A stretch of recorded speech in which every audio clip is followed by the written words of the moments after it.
Well, does Bond make it? I should certainly hope so, because those are the incidents from the opening sequence in the new film, The Living Daylights. Well, welcome back on a tremendously warm evening here at the Odeon, Leicester Square. And with me now is one of the more flamboyant characters in the film, Art Malik.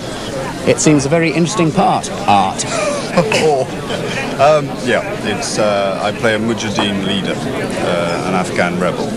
And in the latter part of the film, Bond arrives in Afghanistan. And we meet up and I take the story just that little bit further. Quite a contrast, I'd have thought, from Jewel in the Crown and Passage to India. Oh, yes, yeah. A lot of laughs in this one and a lot of stunts. A complete, what can only be described as a physical part as opposed to a cerebral part that I've usually played. Did you actually enjoy being in a Bond film? Oh, I enjoyed it immensely. It was great fun. I mean, the location was terrific. We were out in Morocco. It was very hot there and it was very cold here, so I was glad to be away. And a word about Morocco, it looked absolutely beautiful. It was. We used a place called Ouarzazate, and it was right by the Sahara Desert, and it's that wonderful light and that wonderful landscape which you just cannot beat. Art Malik, thank you very much. Thank you, Nick.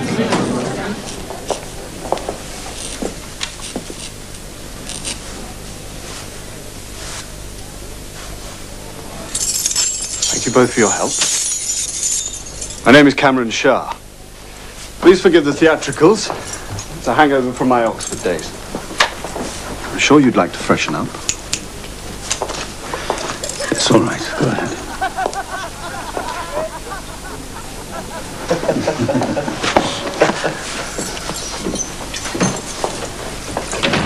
I have to get back to the airbase.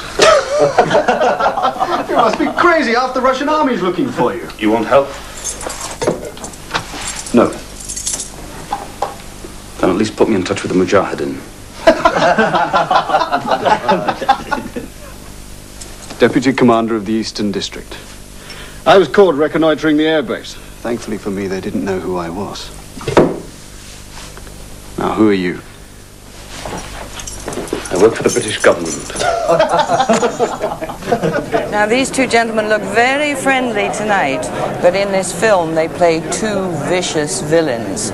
Joe Don Baker plays Whittaker, an international arms dealer, and Jerome Krabbe plays the Soviet defector General Koskov.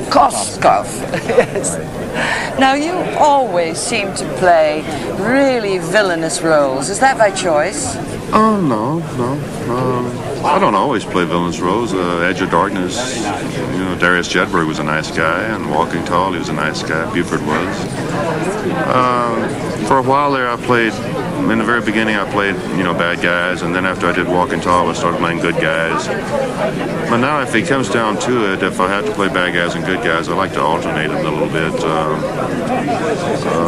Have a movie coming out called, I'm a bad guy in this one, and there's another one coming out called A Perfect Stranger, where I'm a good guy, and then... Oh, wonderful, because when I was told you were always a villain, I felt terrible. I said, that man has such an affable face. Who is your favorite Bond villain? Well, all the Bond villains have been a lot of fun, but I guess Jerome Krabbe is my favorite. Thank you very much. Thank you. And you, how come a wonderful Dutch actor got the part of the general? I don't know. They had seen a couple of things I did. Some Dutch movies, some American and English movies. And they asked me to do this. And maybe because I have an accent. That's maybe why. But you are so versatile and so enormously talented. You've acted in the theater and television and radio and films.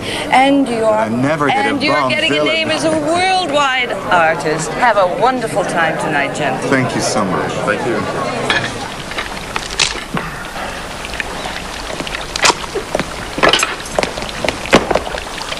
Very good. At ease, Sergeant. Pushkin wants the money back. Don't worry. We've convinced the British that Pushkin is a danger.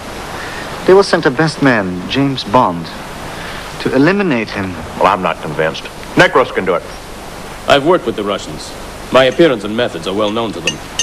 It could jeopardize my comrades struggling for world revolution who depend upon me. And they depend upon me.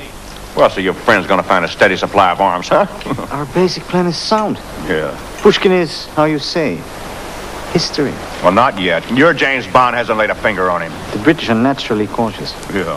An additional inducement will ensure this. For instance, if another agent were eliminated. Do it. Well, where there's Bond, there's always a girl. In the past, actresses such as Diana Rigg, Joanna Lumley, Honor Blackman, and Ursula Andress have filled the role. The latest lady is Marianne Darboe. Good evening to you, Marianne. Good evening. You actually got the part quite by chance, didn't you? Sort of by chance. I mean, the way it happened was I did a screen test in February last year, 1986, for one of the lead contenders, and that was it. And then I went off to do a film in Germany, and sort of 30s Berlin, Nabokov novel and so on. I had my hair cut, and we went through a lot of traumas on the film, and I lost a lot of weight. And the film stopped halfway through, and the director managed to sort of edit the film to show it to companies, to sort of refinance it. And amongst the companies, United Artists saw it. And United Artists said, well, that's the girl we're looking for, you know, for the Czechoslovakian girl who plays, you know, who's a cellist. And so then everybody coordinated, all these politics were going on behind my back. I had no idea.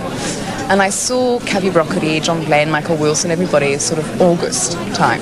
And that was it.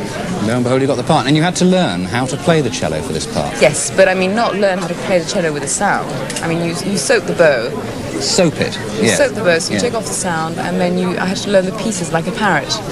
But just learning this, you know, the vibrato and everything was pretty hard. I developed quite a few cramps. Yeah, but you still had to look as though you could play it, didn't you? Oh yes, because the camera didn't know when they were going to track on me, and it was important. And it was important being with musicians for the part of the girl. Did you actually enjoy being a Bond girl?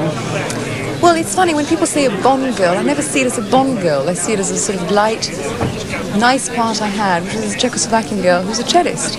And when people say, did you like it as a Bond girl? I never know what to say. I mean, I enjoyed it. It was the most tremendous experience being on a Bond movie for 6 months.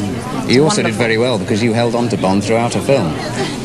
Right, I'm very lucky because the script is a new angle, it's more of a sort of classical script, there's more integrity within the script, I think the characters are stronger, and there's more of a story, so that was very enjoyable, and plus working with the whole cast, Timothy Dalton, I mean, Jordan Krabbe, Jordan Baker, Aunt Malik, everybody, they were just tremendous people to work with. Marianne Darboe, thank you. Thanks. You're going back for Georgi, aren't you? It's too dangerous, don't go. I have to. You have to what? Get killed? I won't wait for you. Fine. Then I'll have Cameron send you direct to London. You dumb, stubborn, stupid,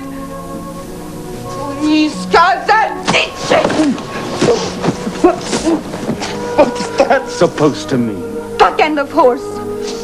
You're calling me a horse's ass.